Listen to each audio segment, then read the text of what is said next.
So you're on the train in Japan and you see a man with knives. What do? You call the police. That actually is not the most unreasonable response. I think people need to understand that in Japan, carrying a knife is illegal, just straight up. If there was a story, and it's the one that bugs me the most, because there was a tourist and he went in to get to like these little police stations called Koba. He went into a Koba and he talks to the cops and he's like, I'm trying to find this place. Basically just trying to get directions. And the police give him directions and they talk to him and they chat and they're having fun. And they go, hey, do you have a knife? And he goes, yeah. And he's carrying a Swiss Army knife, little Swiss Army knife. And they arrest him right there. And something people forget is when they come from their country to another country, the laws of their country don't come with them. Actually, a lot of people seem to be confused about the rules in another country because they don't look into it. They just assume that my rights, my freedoms are the same. So search and seizure rules, you probably don't know what they are in different countries. What's legal to carry, the reasons for it, you probably don't know it. Japan has very strict weapon culture. It's not just guns. Gun control is very high. But anything that could be a weapon. We had last couple of years, crossbows were made illegal. Airsoft guns are tightly controlled. And here we have a guy carrying a knife, and it's just I just lost that sentence. We have carrying a knife is illegal unless you have a reason for carrying the knife. So you see a man on the train in Japan, he's carrying multiple knives. It makes sense to call the police. Now, was he brandishing the knife? Was he doing anything with it? This is actually interesting because I've ended up finding when I do a Ninja News Japan story, I try to do like proper research to a degree. I try to find multiple articles about the same story so I can see what is consistent. So that's probably true. I'm not going to say factual. And I can see if there's any inconsistencies.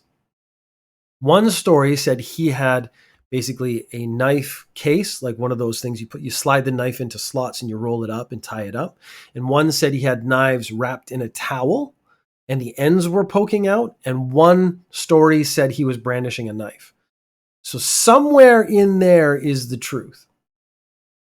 These are supposed to be reporters. I'm Ninja News Japan. I'm a guy who does this on his day off with his dog sleeping on the bed for fun. This is a hobby. It's entertainment. And I put more work into making sure my stories are factually accurate than major news sources. You may have seen a tweet or an Instagram post I've put up recently on the top 25 news in Japan list. The first thing that gets me is how specific that list is. It's not like, it did say the little, let me pull it up. So it's the 25 best Japan news podcasts, very specific category, if we're being honest. The best Japan news podcast from thousands of podcasts on the web. Now that actually is a misnomer because yes, there are thousands of podcasts, but there are not thousands of Japan news podcasts.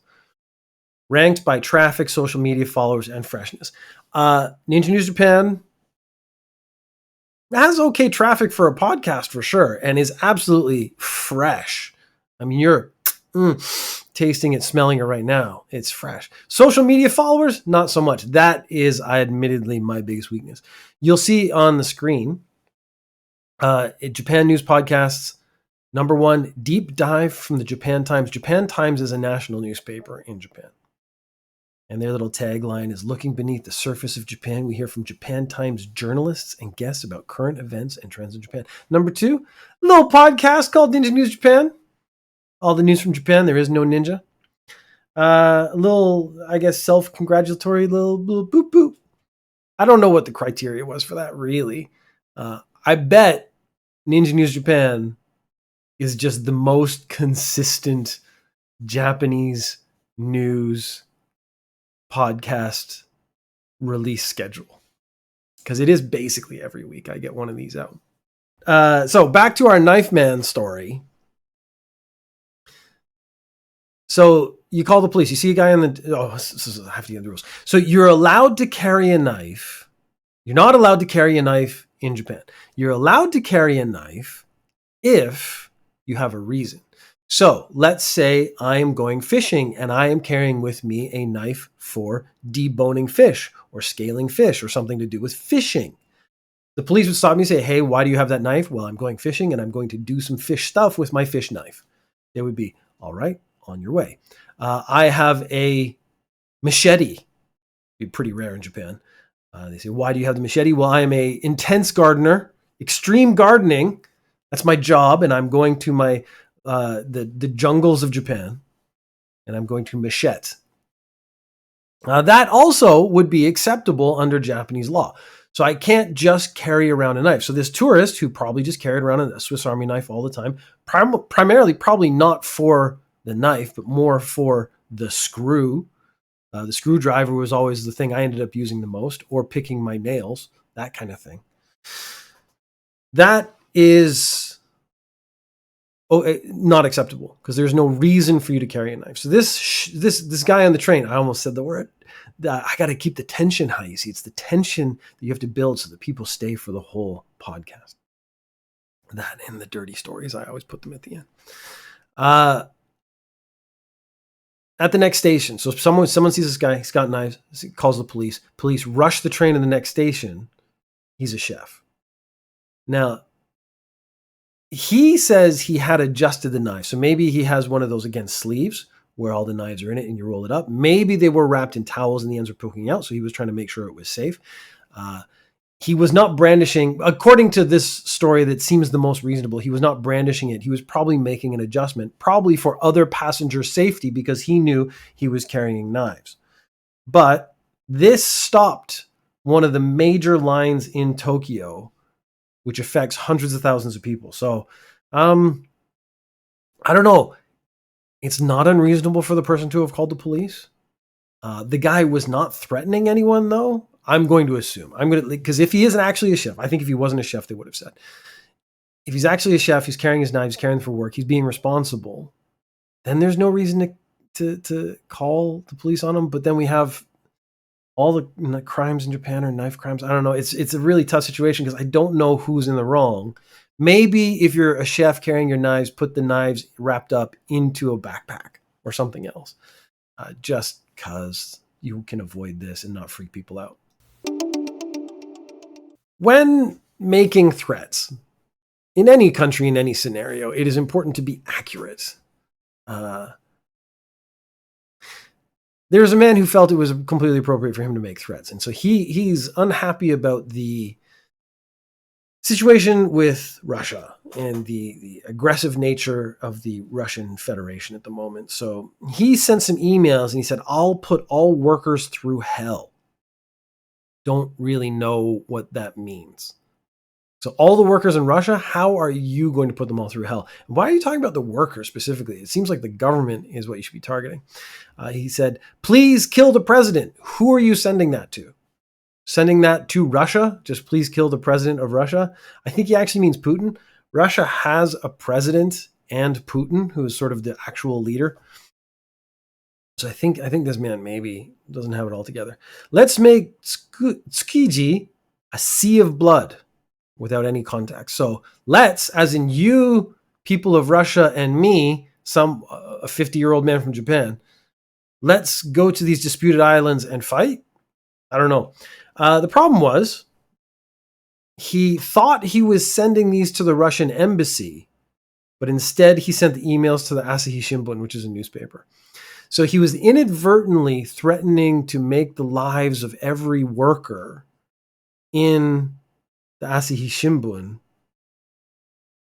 hell. He was threatening for them to kill the president of the newspaper, the Asahi Shimbun. And he was saying, hey, guys who are from the same country as me, let's go to these disputed islands and make a sea of blood. So let's kill everyone else together. I'm not sure.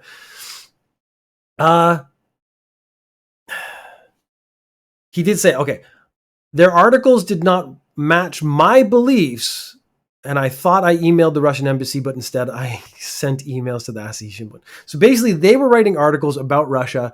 He was saying the Russian beliefs I do not agree with, so I started sending emails, probably clicked a link on the article, and started sending emails to the Asahi Shimbun, making various threats. It is obstruction of business. That's clear. I mean, that's almost a given. And I mean, think about it or be careful. I don't know. If you're going to go through the effort of threatening people, at least make sure you're threatening the right people. Russia is international politics as high school drama. Russia used to mark the end of World War II as a day of military glory. Okay, so basically we have Remembrance Day, we have several days. Each country has sort of their own version where they remember the horrors of World War II. Japan has recently, like many countries, sanctioned Russia, and Russia seems to have taken that poorly. So the lower house in Russian parliament, I think it's parliament. Anyways, the lower house of the Russian government has voted to rename the Day of Military Glory to Day of Victory over Militaristic Japan in the End of World War II. That is some high school shit right there. So we've invaded Ukraine. A lot of Western countries don't like it. Japan doesn't like it. We're somehow particularly pissed at Japan has taken the stance on this. So we're going to change the day that World War II ended, our celebration of that, and make it specifically about Japan. Oh yeah? Well, you don't like that we're invading Ukraine? Well, we're going to take the Day of Military Glory and change it to the Day of Victory over Militaristic Japan in the end of World War II. Technically speaking, World War II is not ended. This is something I've brought up before. It's interesting. It's a little side fact. There are disputed islands at the north part of Japan, and those islands are disputed between Russia and Japan at the end of World War II. Since they have not come to a resolution, they have not signed an official peace treaty. They've just kind of stopped fighting. So because that peace treaty has not been signed, World War II, very technically, is still ongoing. No one's going to say that seriously, but until a peace treaty is signed and those islands are resolved, like who actually owns those islands, as long as those claims are standing, World War II is still happening. So you're cheating on your partner. Your side piece, they're into it. So they give you a hickey. You go home, I got a big hickey on my neck. My partner is going to find out I've been having an affair. So what do I do? There's only one solution I can think of. Okay, realistically, I had a girlfriend and I gave her a hickey the day before she had a job interview and she was losing her mind. So I went online and looked. What you're supposed to do, I don't know if this was, is take a cold spoon and push it against the hickey and that'll help it. So basically put ice on it will help it heal faster. She put makeup on it, probably the most reasonable solution if we're being honest. This person came up with the non-reasonable solution, which is great because that's how it becomes an Ninja News Japan story. The number 2 news on Japan podcast. After people who are paid to do this. So, I mean, all right. She calls the police. She calls 110 and she reports a sexual assault.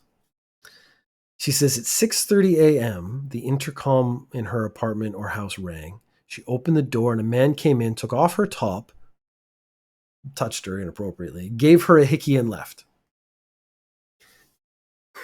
Now, if I am reporting a sexual assault, more happens. A guy is not going to grab you, touch your boobies, give you a hickey and leave. So that's where actually the first drop of suspicion would come into it. That is a very strange sexual assault. If you were walking down the street and a guy grabs you, there's other people around and runs away, that makes sense. He's got you in your apartment. It's private. No one's going to walk in on you, probably. I don't know. So the police were obviously suspicious, or they were just taking her seriously. Actually, pretty fair. They probably just took her at her word. She says she was sexually assaulted. Let's go try to find the guy. They find out she wasn't at home at 6:30. There is footage of her coming home quite casually after 7 o'clock in the morning. I also have a thing about very early morning crime. I think once you get after 4 a.m., no one's really at their best. So if I was going to commit crime, any crime, it would be in the, like around the 1 a.m. period, maybe 2. I'm not functional at 4, 5, 6 in the morning, which is when you'd have to get up and get ready to do these crimes that happen at 6:30 in the morning. The police looked at security footage. The woman was not home. They found footage of her coming home, and that is when they started talking to her more seriously, and she admitted that she had not been sexually assaulted. She was just trying to hide the fact that she was having an affair and explain the hickey that was on her neck. She could have just stuck a vacuum on when her boyfriend came home and been like, hey, look what I did. Ha ha ha ha. There you go. I'm just a weird, quirky lady doing weird, quirky things, giving myself hickeys. I think I actually just found a better solution. Like, as making a stupid joke, I think it's more reasonable than calling the police. Nintendo is a big company. They have an annual shareholder meeting where they talk about business stuff with business people who have shares. These are not gamers. These are business people, and all they care about is numbers go up. It's going to be the theme for the next C McBee, so you should look out for that later this week. C McBee Podcast is my other podcast where I talk about not news from Japan, but honestly, I think this episode is going to be talking about news. So if you like Ninja News Japan news and commentary, which is the color commentary and the editorializing is what you come for, you might actually enjoy this other episode. So I would say give C McBee a try this week. So these are not gamers. They're business people who want to do business stuff and make business decisions and make money, and numbers go to the, well, if I'm looking at it, it goes to the right and up. So right and up. But if I'm looking away, if I'm standing like to the audience, it would be to the left. It's still up. Up is the important part. Unless you turn it around, then that's bad. A Splatoon fan. There was a part of this article I legit did not understand. He didn't have enough money to buy shares. He got money and bought a Switch for 40,000 yen, sold it immediately for 25,000 yen, and somehow that got him into the shareholder meeting. I was very confused as to what that actually meant. Did he buy a single share for 25,000 yen? I didn't. I should have done that. I should have looked up the price of a share of Nintendo. It sounds like that's what he did, but if he had the 40,000 yen, he could have bought a single share with the 40,000 yen and not bought the Switch. I'm very confused as to what was going on there. He's a Splatoon fan. He hijacks the meeting because you're allowed to ask questions to the president stuff. So he's speaking to the president of Nintendo. And what does he do? He starts complaining that the male characters, who are, I believe, called Inklings, about the male characters' treatment compared to the female characters' treatment in the game. Like, the males are not treated as well as the females. The focus of advertising and stuff is all on the female characters, not the male characters. The male characters deserve equal time compared to the females. The Nintendo president literally scolds him, he says, you have 1 minute, make your point or ask your question. He's supposed to be asking questions, but he's not actually asking a question. He's just making complaints. Apparently he has printouts and like things to show, like charts and whatnot. He scolds him for wasting time because he didn't really have a question.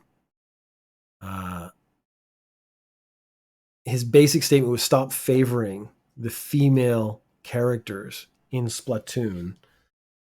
And then there were a whole bunch of comments about this is why you don't let gamers into business stuff. And then they were all like, I wouldn't even want to work with this guy. But in a way, this is the kind of person you're taking money from. This is the kind of person you should listen to, because if you maybe do what he says, you'll make more money, and then number goes right and up. So maybe think about that. It would be weird to be a fan of a franchise, have a really passionate and start making statements, and then the president of that company turns around and says, dude, do you actually have a point or a question? Oh, do you actually have a question? And you don't. You have a point that no one in that room cares about. This is sort of maybe the point where they're like saying, read the room.